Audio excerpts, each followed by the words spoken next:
In the name of the Father, and of the Son, of the Holy Spirit. Amen. Lord, thank you so much for your presence, your love and mercy to each and every one of us. Salamat, Lord, sa iyong pagmamahal at pag-ibig. Sa gabing ito, as we start this program, we ask your Holy Spirit to be with us. In the mighty name of Jesus and with the intercession of the Blessed Virgin Mary. Amen. In the name of the Father, Son, and the Holy Spirit. Amen.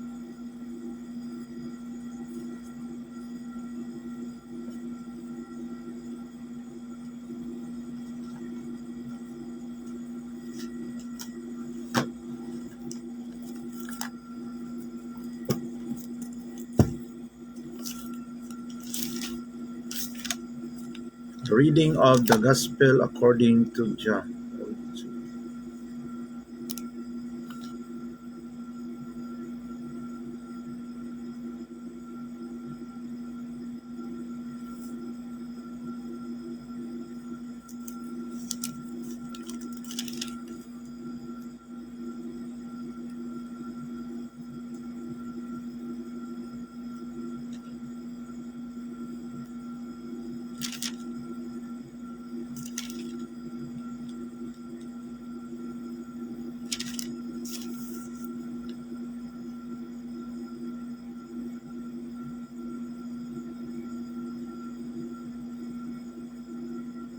When Jesus saw his mother and the disciples there whom he loved, he said to his mother, Woman, behold your son. Then he said to his disciple, Behold your mother. And from that hour the disciple took her into his home. After this aware that everything was now finished, in order that the scripture might be fulfilled, Jesus said, I thirst.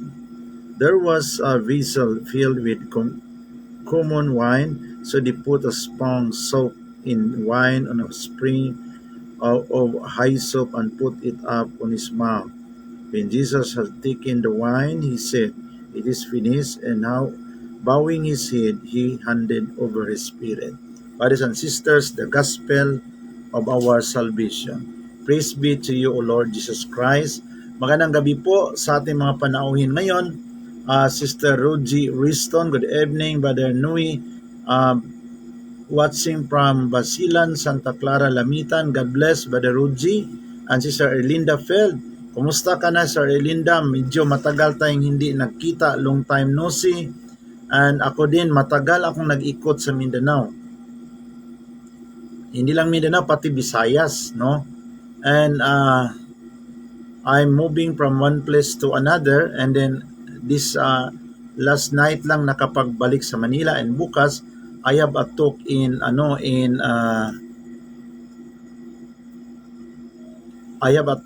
Leforce, San Carlos Seminary. And thank you so much for all your prayers, your support, na habang please pumunta ako sa iba't ibang lugar, no, nandyan kayo and praying with me, and some of you are sending some love offering in the GCash, at napakalaking tulong, no, sa akin, no, ang mga panalangin at mga financial support sa ministry, brothers and sisters in the Lord. Brother Ruji, kung loobin ng Diyos, punta ako dyan sa Basilan, no? Dito naman sa ating panauhin sa ating page, Brother John Milenio Sumugat. Good evening, Brother Nui, watching from Bacolod City. God bless.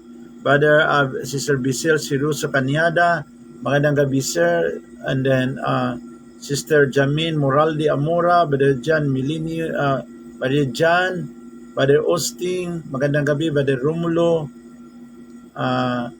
Magandang gabi po sa inyong lahat. Sister Joy Jimenez, Sharon Grapil from Imeldas, and magayong gabi, and sa ating lahat dito, brothers and sisters, Pagadian daw, hello bro, no, good evening. Gusto ko lang extend ang pasalamat ko sa iyo at sa lahat na mga converted pastors. Sobra kayo nagbibigay ng inspirasyon sa akin. Praise God. Thank you po, brother. God bless you. And Brother Sister Sinaida Luntong, good evening, Sister Sinaida. And Brother Roget Patangan from Mindanao, Iligan City. Thank you. God bless. Brother Nick Miramon from Cavite. Brother Joe Patrick, Sir Jomilin. Magandang gabi po sa ating lahat. Si Sir Joe Marie Cabagwas, magandang gabi po. Sa ating pagbabahagi ngayon, talakayin natin ang topic na be strong in the Lord. Dito naman makita natin ang tinatawag na strength ni Mama Mary sa ating ebanghelyo, kung paano siya persevere sa pain, sacrifice of what happened to her son in that sacrificial offering on the cross. And in the gospel, the Blessed Virgin Mary never abandoned the Lord. No, Sister Elsa, makita natin kung gaano ang pagmamahal ni Mama Mary sa nakasulat sa John chapter 19 verse 25 to 26 na ang lahat ay tumalikod na sa ating Panginoon, ngunit ang ating mahal na Birhen Maria doon pa rin nakatayo sa paanan ng cross at hindi niya iniwanan ang kaniyang anak. Kaya dito makita natin ang sinasabi sa Catechism of the Catholic Church, no? Pahina 966. Ganito ang ating mababasa tungkol sa virtue sa ating mahal na Birhen Maria. Sabi dito, mga brothers and sisters, sa Catechism, no? 966, na finally the Immaculate Virgin, preserved free from all stain of original sin, when the course of her earthly life was finished, was taken up body and soul into heavenly glory, and exalted by the Lord as queen over all things, so that she might be the more fully conformed to her Son, the Lord of lords and conqueror of death. This motherhood of Mama Mary in the order of grace continues uninterruptedly from the consent which she loyally gave at the Annunciation, and which she sustained without wavering beneath the cross until the eternal fulfillment of all the elect. Taken up to heaven, she did not lay aside his saving office, but by her manifold intercession, continued to bring us the gift of eternal salvation. So ang atong mahal nga Birhen Maria, mga kaigsuunan, no, wala gayud siya ma-discourage sa kabugat sa problema nga iyang giatubang, no? The sacrifice of his son on the cross, no? Wala gayud ilandong sa pagtalikod sa iyahang responsibilidad isip inahan sa atong manluluwas. She sustained, no? She sustained it beneath the cross, no? Nagpadayon siya kahit na doon sa cross, no, ng ating Panginoon Jesucristo. Mama Mary, no, continue to sustain, no? She sustained the pain and the sacrifice of her son Jesus Christ. No, Jesus Christ suffered physically, but the Blessed Virgin Mary suffered psychologically, no? Yung pain, no? Psychological na ang kaniyang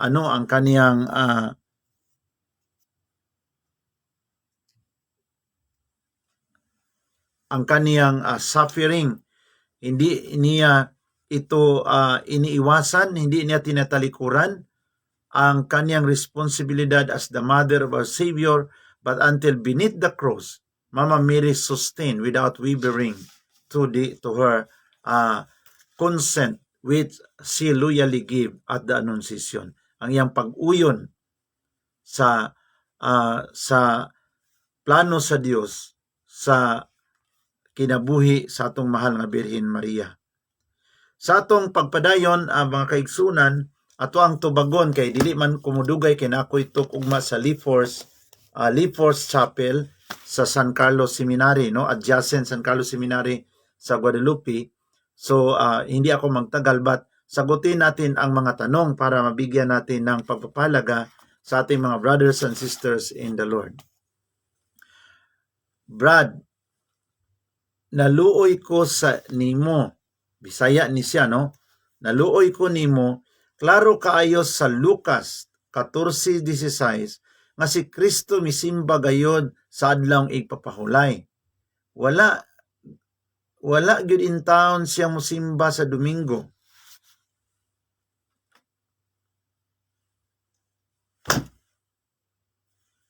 Wala gid siya ni simba sa Domingo, so dapat unta mosimba gayud ta sa Sabado. Kay ang Ginoo man gani misimba man. Unya kamo hinuon nga mga Katoliko nagsimba sa Domingo. Pagkawala nimoy langit nung kaalam, Brad, nihawa kas kayo sa imo simbahan sa una nga relihiyon niya napunta noon kas baga nga labaw pang sayop. Ayaw lang kasuko, giprangkahan lang taka, tagay ko og verse nga si Jesus misimba sa Domingo kay magkatoliko ko. So ang atong igsuon diri nga si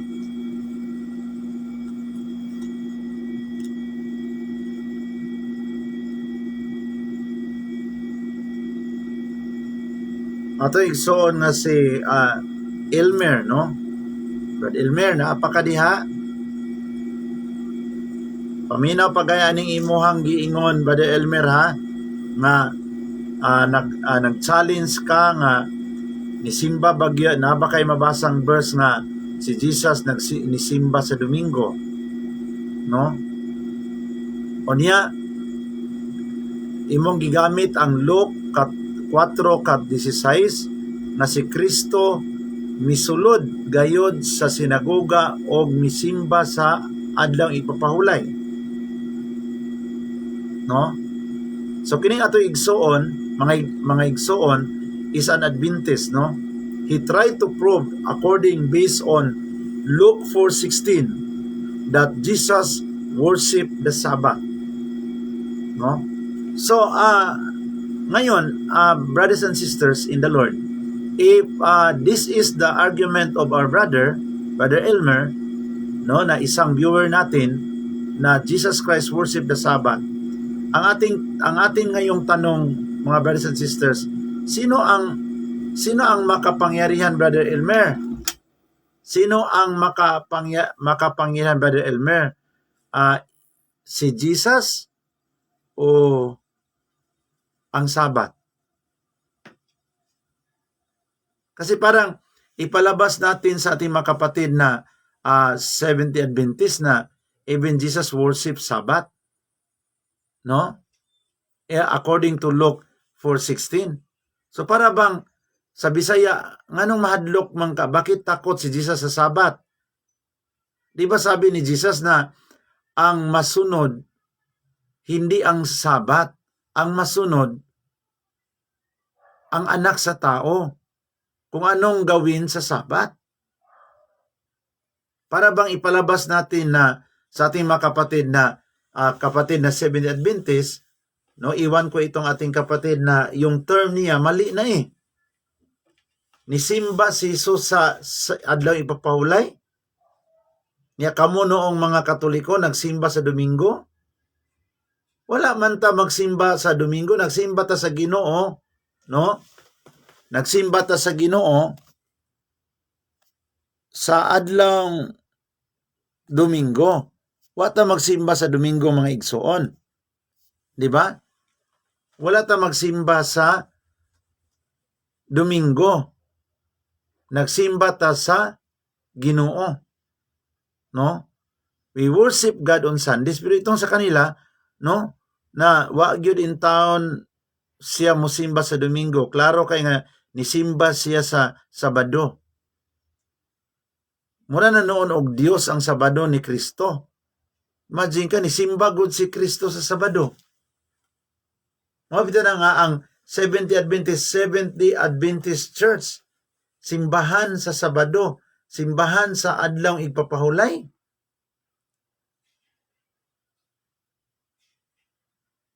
Manghinaot ta nga nining ato karong vlog, we always pray that the brothers and sisters Seventh-day Adventists will realize the truth and return to the Catholic Church.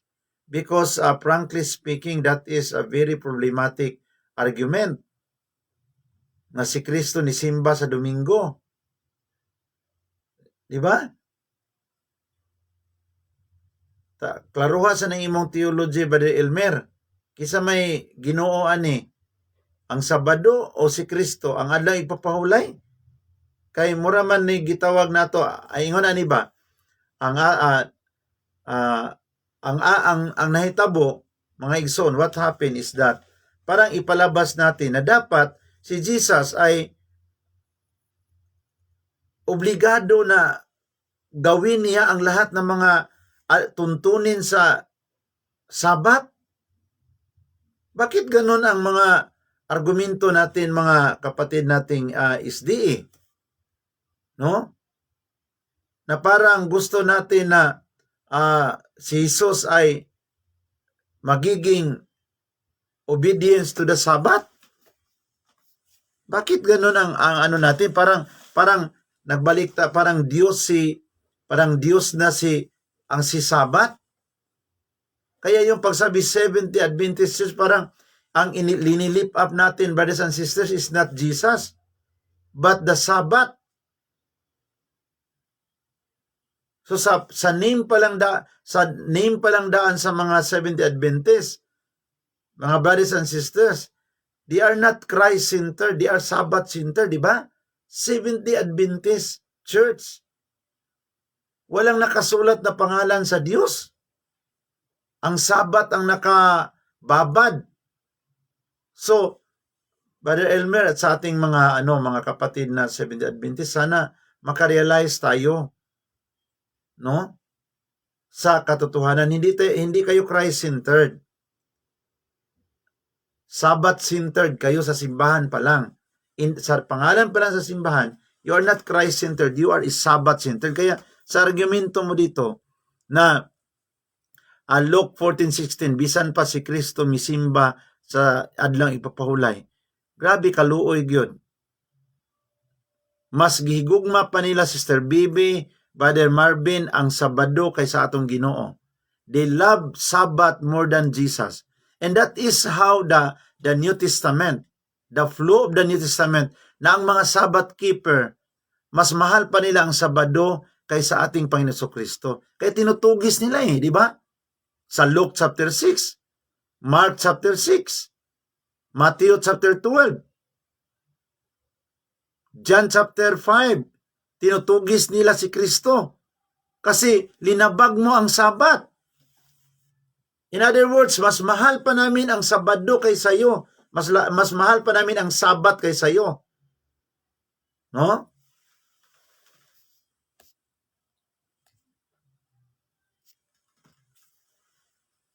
We love the Sabbath more than you. Kaluoy, di ba?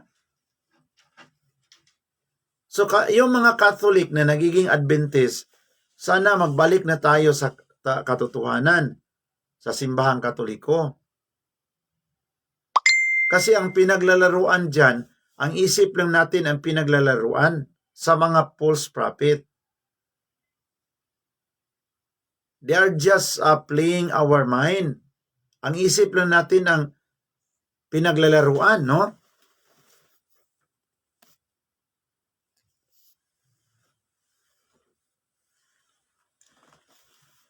Para may problema ako sa isang cellphone, no? Sa YouTube. Please give me the feedback. And that's why I am answering this. Ano tayo na klase, what kind of Christian we are? We are Christ-centered or we are Sabbath-centered? Na ang kaligtasan ay nakasalalay sa Sabbath. If you will not obey the Sabbath, if you will not, kung dili ka magsimba sa adlang Sabado, impierno ka. So parang ang basis of salvation is not in Christ anymore, but it is on the Sabbath. Paglabagin mo ang Sabbath, impierno ka. Dapat tayo magsimba sa Sabbath. Kasi pati kahit na si Kristo, sumamba siya sa Sabbath. So kaya the Jewish, the Sabbath keeper during the time of Jesus, when we read the book of John, the book of Mark, and the book of Matthew, the book of Luke, they are persecuting Jesus Christ. And they even says that we don't believe Jesus, hindi tayo maniwala sa Kanya kasi kung galing siya sa Diyos, dapat sinunod niya ang Sabat. Ngayon, linabag niya ang Sabat So, hindi siya galing sa Diyos. So, ang mga Sabbath keeper during the time of Jesus is trying to accuse Jesus of violating the Sabbath. And in our present time, the Sabbath keeper of our present time is not accusing Jesus anymore, but accusing the Pope. Ang Santo Papa ng kanilang ina-accuse. So, what is how the Sabbath keeper during the time of Jesus was doing? They are still doing it now. Kung anong ginawa nila sa ating Panginoon Kristo sa mga Sabbath keepers sa New Testament, yun rin ang ginawa, puro accusation, puro persecution. You violate the Sabbath. Jesus Christ is always accused of the Sabbath keeper during his time. You violate the Sabbath, you are not from God. You are not from God, you are violators of the Sabbath.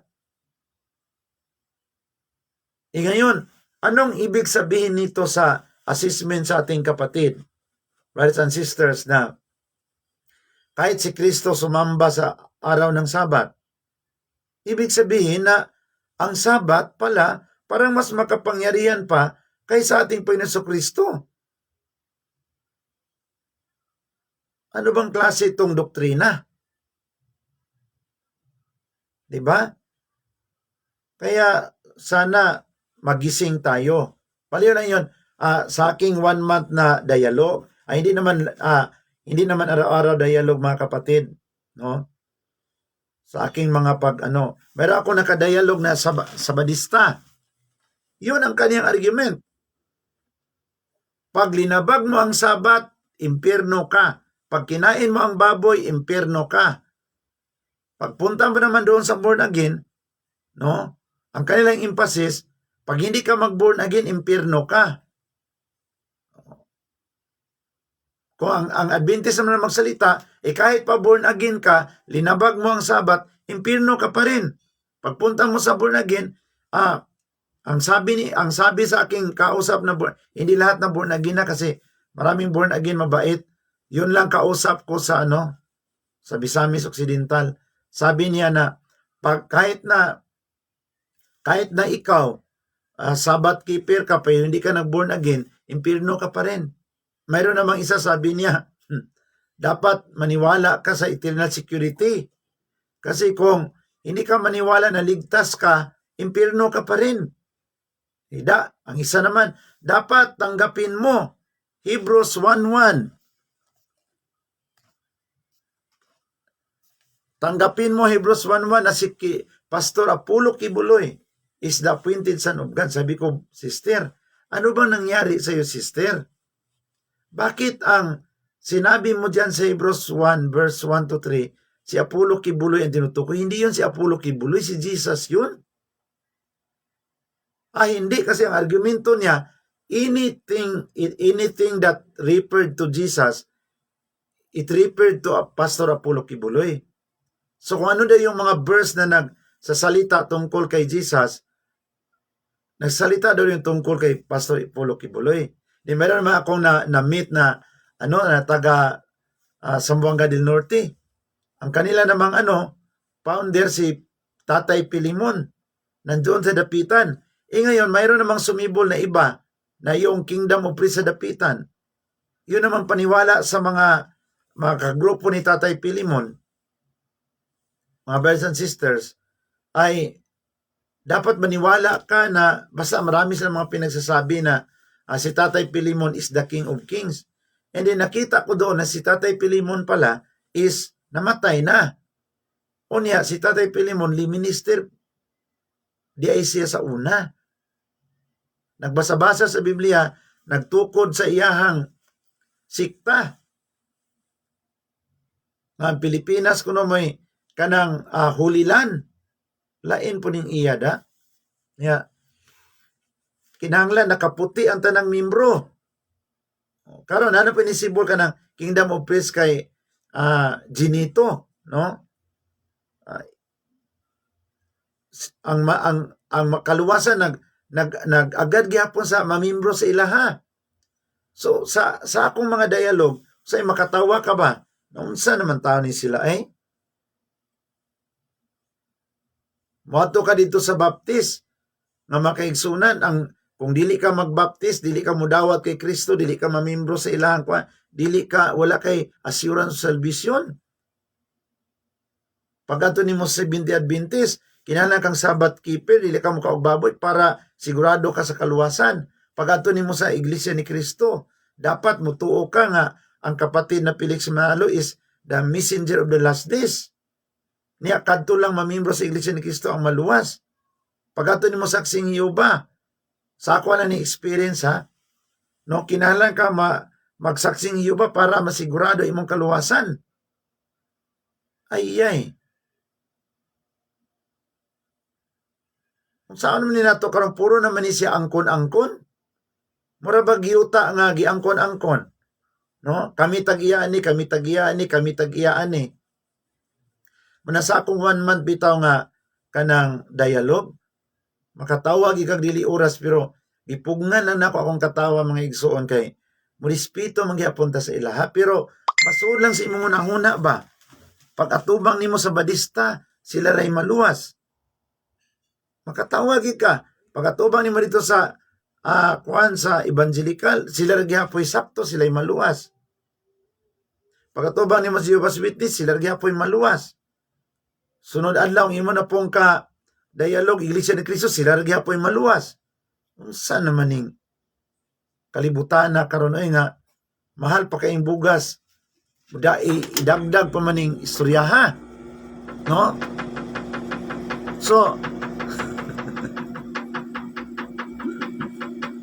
munang, giinan ako ang mga convert. Napansin ba ninyo na kato, yung mga convert galing sa Pentecostal, sila lang ang tama, sila lang ang maligtas.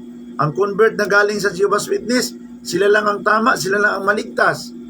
Ang convert na galing sa Adventist, sila lang ang tama, sila lang ang maligtas. Ang convert na galing kay Soriano, dating daan, sila lang ang tama, sila lang ang maligtas. Ang convert na galing sa Pentecostal Missionary for Watts, kay Arsenio Periol, sila lang ang tama, sila lang ang maligtas. Ang galing sa kay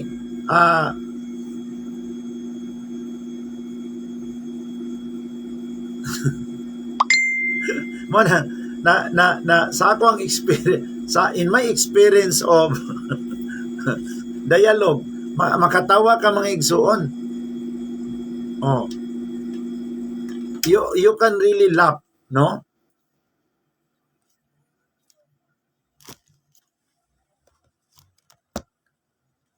You can laugh anytime.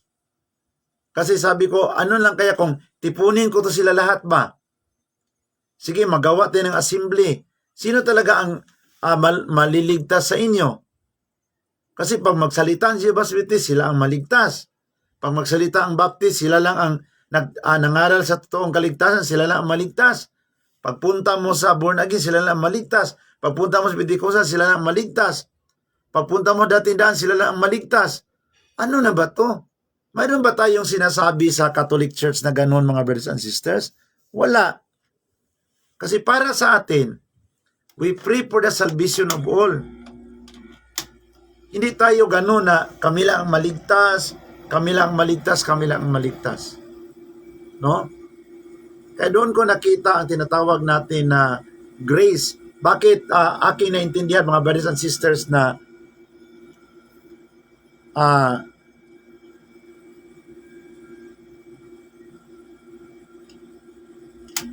ang Catholic Church is the mother church. Before I end, why I understand that the Catholic Church is the mother church? Kasi alam niyo mga kapatid, dito ka lang makarinig sa Katoliko na hindi nanghuhusga ang Katoliko. Bakit ang Katoliko hindi nanghuhusga? Kasi mga brothers and sisters, yun ang ugali sa isang nanay. Na kahit na gaano ka makasalanan ang kaniyang anak, Ang nanay hindi yun nanguhusga. Ang kaniyang pagmamahal na natili bilang isang nanay.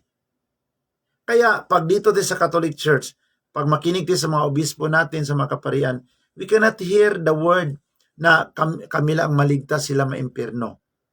Because the attitude of the mother is never condemn anyone. Kaya as a pastor, no, as a pastor that is na ngayon isa na akong Katoliko, I realize the beauty of the Catholic Church na isa siyang mother church. Isa siyang nanay na never condemn anyone. Instead of condemning, praying for the salvation of all. Kaya sa akin bilang isang pastor naging Katoliko, I still love my colleagues.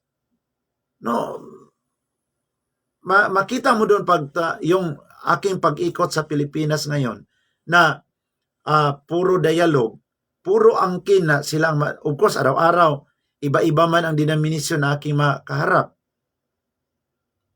Sometimes tatawa ka kasi pagkaharap mo yung mga leader ni Brother Eli Soriano, sila lang rin ang maligtas. Pagkaharap mo yung mga preacher ni Kibuloy, sila lang rin ang maligtas.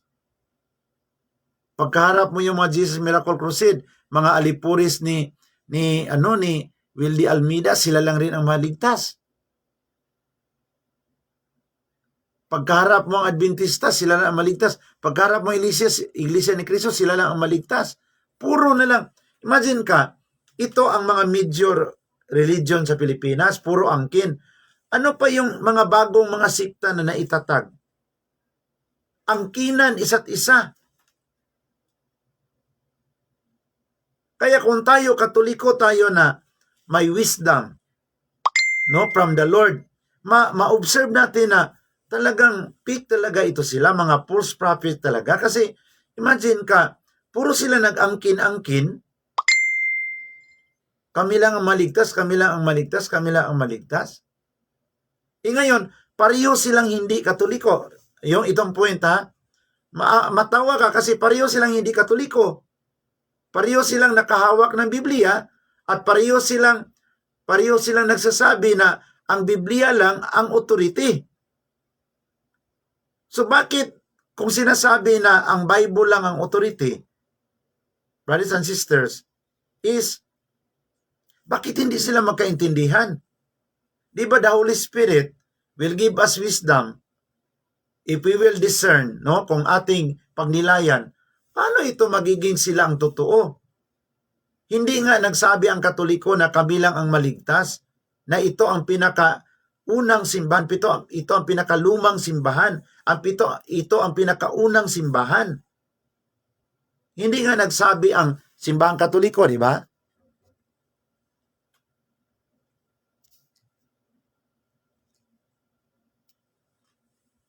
Kaya diyan natin makita na this is the dangerous time, Brother Boy, Brother Alvin, Brother Lourdes, Brother Wilmar.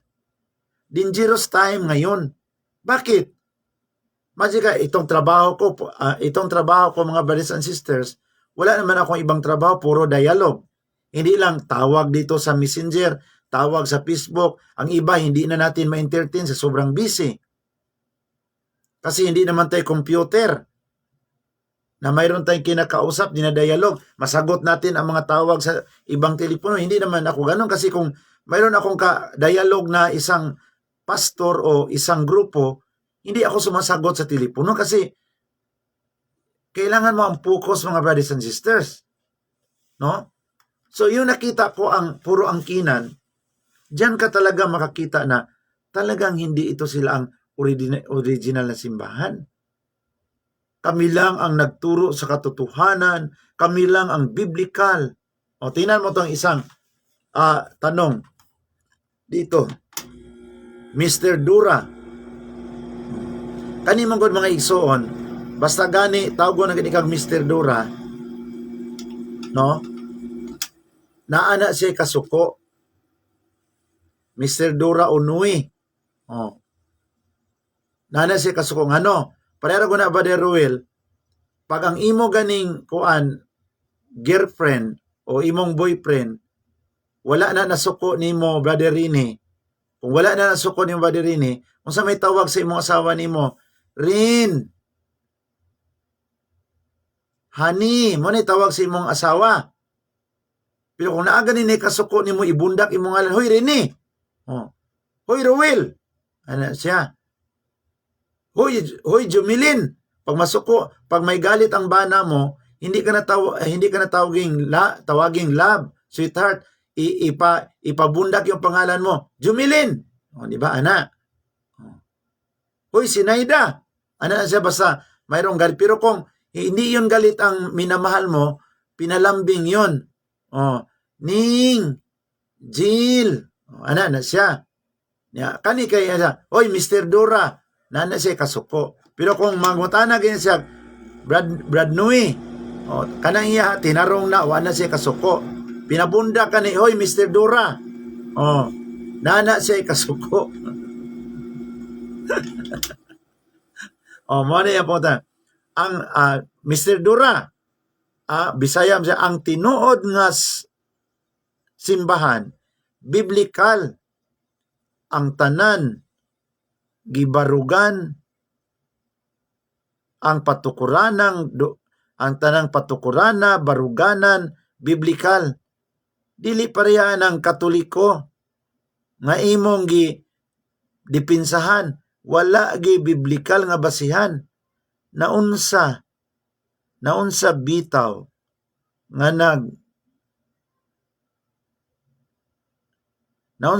naglibog ko nga diha ka na convert. Makatawa ang kuan niya no? Ang Katoliko wa gi mabasa ang patukuranan. Unya ang doktrina. Karon kanang imo ang simbahan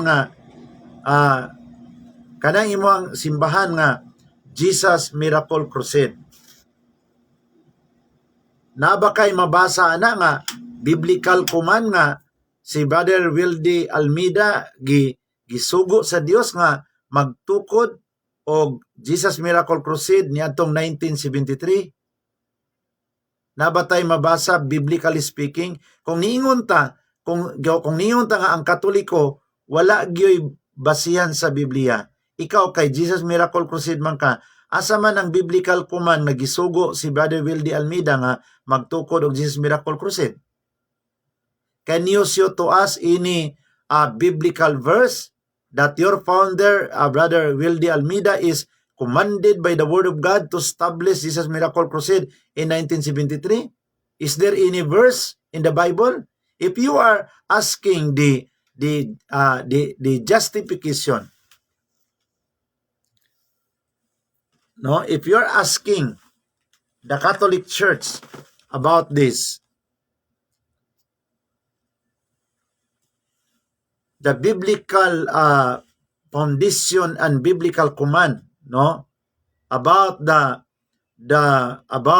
biblical foundation of the Catholic Church. Pwede ba na tanungin mo ang sarili mo, yung denomination mo? Kung nagtanong ka sa Katoliko, ini biblical justification, can you justify to us that Brother Wildy Almeida was commanded by the Word of God to establish Jesus Miracle Crusade in 1973? Is there any biblical command? Because the church already existed before the establishment of Jesus Miracle Crusade. Now you establish Jesus Miracle Crusade in 1973. Is there any biblical command? May ka nagduwa-duwa ka sa simbahang Katoliko? Kay dili mabasa sa Biblia ang simbahang Katoliko? Mao nga naghimo na lang ka og simbahan nga Jesus Miracle Crusade? Utro po nang wa mabasa. Diba? Maghimo lang ko akong sikta kay di man mabasa sa Biblia ang word na Catholic Church. Nagduha-duha man ko sa Katolikong simbahan. Maghimo lang ko akong simbahan. Mas lalong palpak ng imong gihimo. Nagduha-duha man gani ka aning dugay na kayo nga simbahan, 2,000 years na, nagduha-duha man gani ka, mas labaw ng kaduha-duhaan ka ng imong gitukod.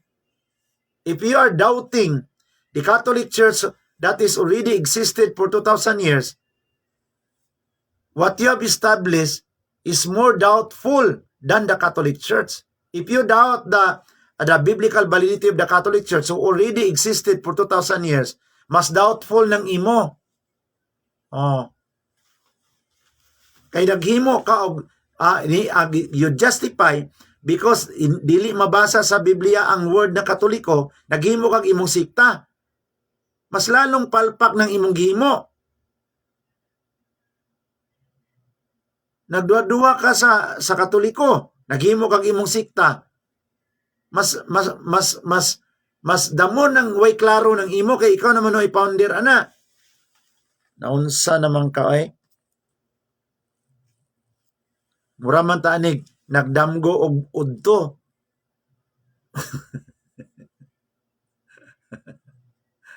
Kay dili man mabasa ang Katoliko sa Biblia, naghimo lang sa iyang simbahan na mabasa sa Biblia. Mabasa lagi sa Biblia pero ikaw ay founder. Joke lang. Mabasa sa Biblia pero ikaw ay founder. Mas palpak na. Ang justification nga, mabasa sa Biblia, mo ni tinuod, pero ikaw ay founder. Mo na karon diri ha, brother, isa ni?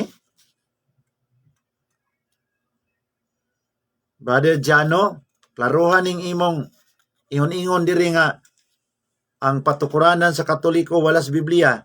Kay kanang imuhang simbahan nga Jesus Miracle Crusade, mas palpak pa na, wa ginas Biblia. Wa gyud gisugo si Brother Wildy Almeida ana. So bago ganita manghimuta sa Katoliko, no? Bago ta mo akyo sa Katoliko, tarunga sa nang iniuha diha ha. Before we accuse the Catholic Church that the Catholic Church has no biblical validity, klaruha sa nang iniuhang Jesus Miracle Crusade kay wala ra bay mabasa sa Biblia litra por litra nga Jesus Miracle Crusade International Ministry. Your denomination is not biblical. Nabudol lang mo diha. Anasig hilak-hilak. Magunsa man ang emosyon. Siging hilak. Kurik mo ng emosyon. Pero ato sang palihokon ang atoang kuan knowledge atong will. Kay mao bitaw nang usa ka tawo maghilak na gani, dili na ma-exercise ang iyahang kanang gitawag nga ang iyahang knowledge, di na niya ma-exercise. Sige naman siya hilak. Mao bitaw na sa una sa pastor pa mi adto mi mangwali sa patay, no? Kay didto sa patay mga igsoon, no, kung didto sa patay ang mga Katoliko emotionally down. Di ba? Kay emotionally down man, pagtudlo nimo og doktrina, dili kayo mo pangsyon ang ilahang kuan intellect. Kay emotionally down man sila na may namatay. So muna kasagaran nga ma-convert kay panahon na ipatay, dito ka nagwali-wali. Because the Catholic during that time emotionally down, the intellect cannot function. Ang ilahang nga will dili kay makapangsyon kay emotionally man sila overwhelmed. Nikirig-kirig na. Pare ba nasa sa pastor pa, magkirig-kirig na may, hallelujah, hallelujah, hallelujah, hallelujah. Nagkirig-kirig na. Muna karon mo yung sila nga, ang kanang mga healing crusade, no? Pakantahon sa oras, hallelujah, hallelujah. Paghapak sa agtang, tumba dayon kay usa ka oras biya ka nagkanta na. Pagkatumba, nikirig tumuban, kirig sad ka. Pagkirig na nila, ang ni overwhelmed na ka emotionally, ang imuhang knowledge about sa kamatuoran, dili na mo function kay you are emotionally down. Ang nagfunction nimo emosyon. Mabita na mga babae, bisan pagklaro na kayong gibudol sila sa lalaki, gibinuangan lang sila sa lalaki, Unya apo-apo-hapon sa dayon sa lalaki ang likod, mutuo ra pud sila. Kay emosyonal man ang babae. Oh. Emotionally down man. Munang hilak-hilakan gani mutuo. Munang kana dia pa sa butuan nga pakirig-kirigon sa na, pakirig-kirigon sa dito, kirig-kirig ana, kirig-kirig. Wala na nagpangsyon ang imuhang wisdom. Kay you are emotionally overwhelmed. Dili nakakauna-una og maayo ba ni nga nawalis ng imong sayal. Pareho sa una nga inikirig-kirig na namo ang katong mga babae mawalis ang sayal. Nya kami sa mga ako sang pastor, akong birahon ang sayal paubos. Nya mo kirig mag-usab, mag-ana-ana man. Di ang sayal na naukba na pod. Ako napatay na taani mga igsuon. So, kinahanglan balance. Emosyon ako, emosyonal man ko. Balance ang emosyon, naghilaktas kamatuuran. Wala ta naghilak kay nabudol ta.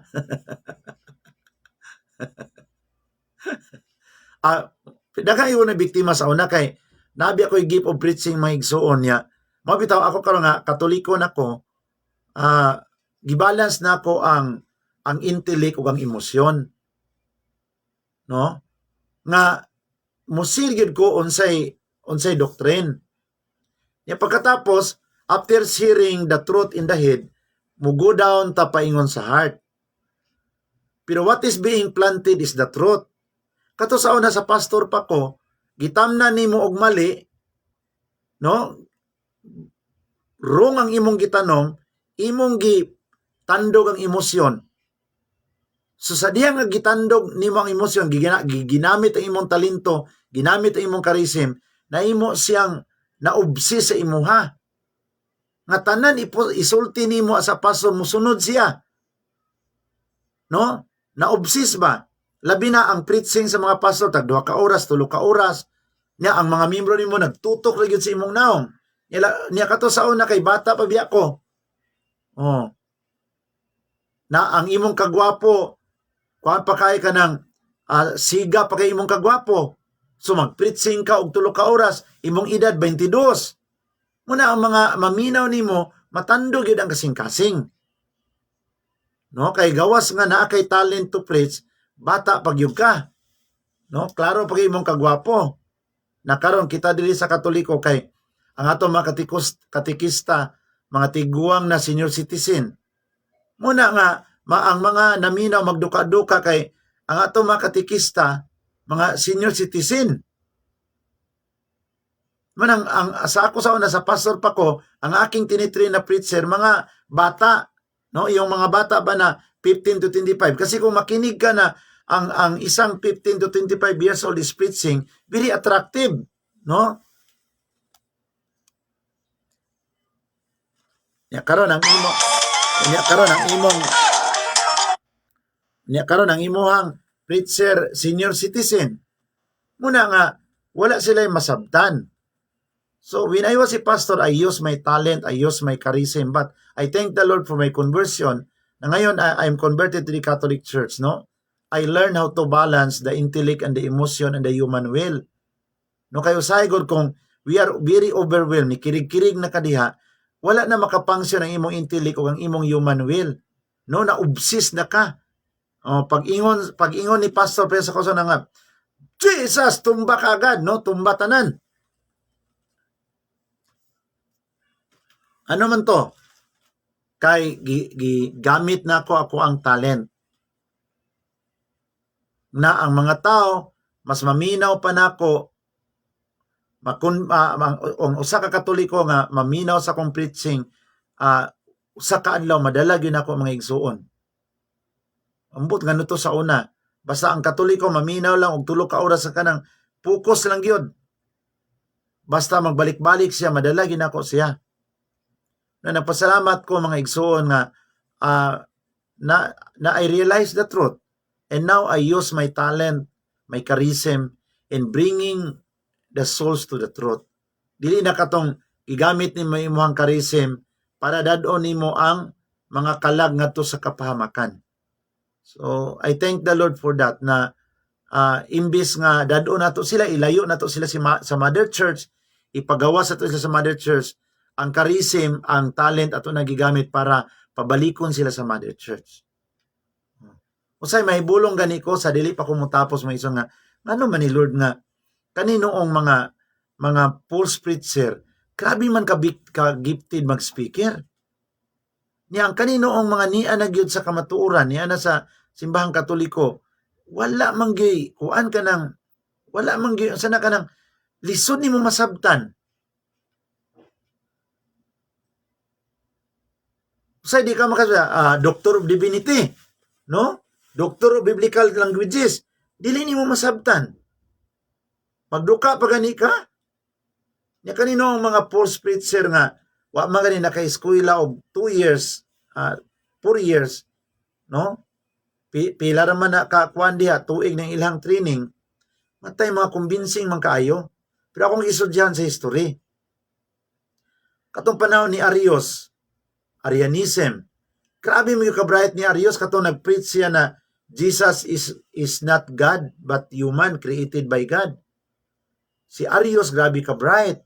Si Nestorius, Macedonius, si Eutyches, grabe ka-bright nga mga tao niya.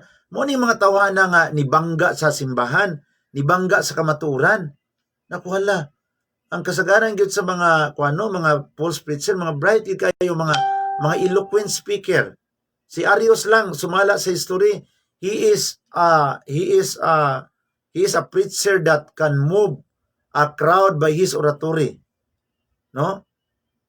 Grabe gyud siya ka bright. Mga brothers and sisters. Mo na nga ako nakita nga mao di kay si Satanas pwede di ay mo ang gamiton di ay sa kaaway katug yung mga bright. Kay kung maggamit siya og bugo, kisa may mailad niya, bugo man ang gigamit. So dito na ako nakita nga Brother Josiel, going to end ako bro kasi mayroon akong early talk bukas, no, at saka ngayon hindi pa ako sa mga ang aking kasi cellphone na aking gamit. Ako ngayon I'm preparing for more equipment para sa proper kanang exchange of ideas na kanang pambitaw bro. Maayo ato mga equipment kay karon kini akong gigamit diri mga cellphone lang ni, no? Mga cellphone lang. Ang ato din we accept question, clarification, pero walang sa ko ni pareha sa atong ubang mga preacher nga sa punto por punto nga pwede makasulod sila, no? Kaya nga atong equipment is very limited. No, wala patay pareho sa ilahang mga equipment nga medyo arang-arang nagjutay. Kini nga tuwa cellphone ra gyud niya. Dili sad kay ko expert ani, no? Na I need assistance sa ako ang mga sekretaris kung magpahimo na ko kanang magpasulog na ko Brother Joe, no? I'm going to close because tomorrow I have another appointment, no, sa Diocese of Manila, and I have to review my outline. So brothers and sisters in the Lord, ang atong programa karon modawat sa atong mga question, pareha sa atong mga question karon sa atong mga brothers and sisters in the Lord nga atong gihatagan og simple answer, simple nga pangutana, simple nga tubag. So sa akong pagtapos karon for my preparation of my half-day talk tomorrow, please pray kay ang ato karon dinhi sa Metro Manila, we are planning to have a very medyo maarang-arang na nga studio sa Cagayan, no? Brother Jade Boliser, long time no see bro. Brother Heidi Fernandez, thank you, God bless you. Brother Dieter Ipanto, magandang gabi.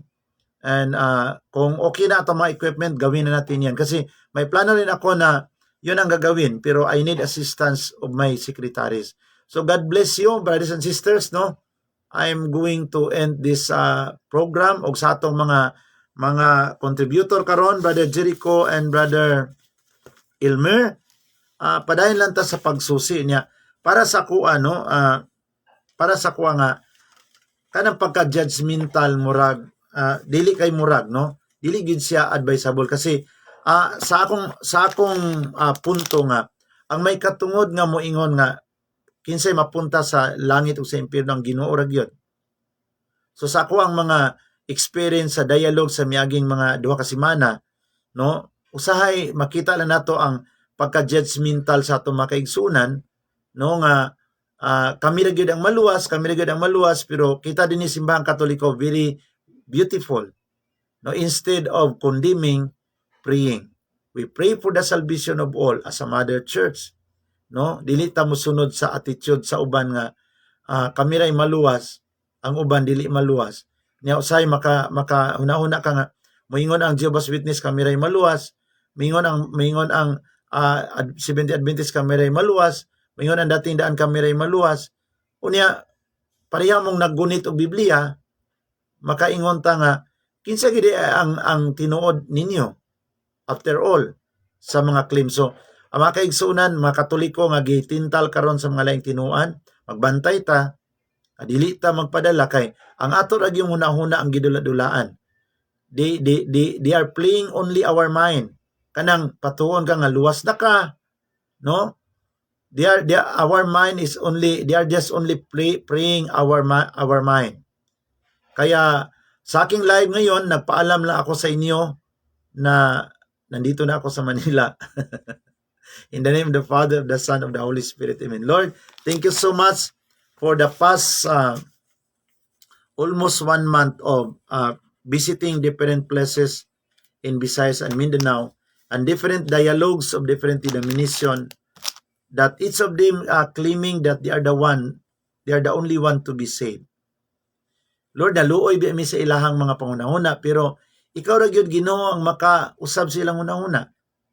Sama sa ako sa una nga ang among pagtuo kami ra gyud maluwas sa amoang denominasyon sa among sikta. Ang ubang sikta nga nag-ingon nga sila ray maluwas, dili po mi motuo nga sila luwas, basta kami ra gyud maluwas. Apan ang kaluwasan sa John 3:16 nag-ingon, for God so loved the world that He gave His only begotten Son, that whoever believes in Him should not perish but have everlasting life. Sa karong gabi, Ginoo, nakita nako ang kaanyag, the beauty of the Catholic Church as a mother church who never condemn anyone but pray for the salvation of all. And this is the attitude of a mother. A mother never condemn anyone, her children, but always pray for the salvation of her children until the last breath of her life. At the same manner, the Catholic Church never condemn, but pray for the salvation of all. As we end this vlog, we commit everything to you, the intercession of the Blessed Virgin Mary, through Christ our Lord. Amen. In the name of the Father, of the Son, of the Holy Spirit. Amen. Maraming salamat, Brother Josel. Mga next time, ayusin natin ang ating equipment. Kasi may pinagawa akong studio na medyo maganda sa Cagayan. God bless sa lahat.